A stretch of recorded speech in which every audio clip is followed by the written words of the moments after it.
car's coming.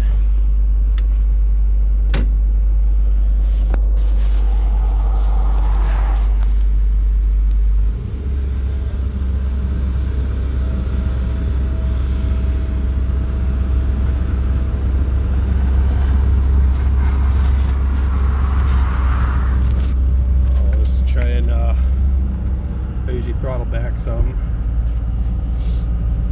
Yeah, any bigger of a machine. Oh shoot. Okay, I had forgotten I needed to unchain something. So I went to track ahead. The chains were holding me on, but this is a bit of a trick. Obviously, if it's unsafe, I'll have to stop filming.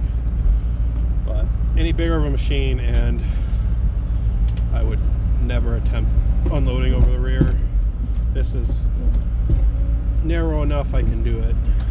I don't like the snow and the steel tracks on the snow winter time, but I got a car coming, so I'll try and get up top here over the axles and just stop, let them go by. There we go.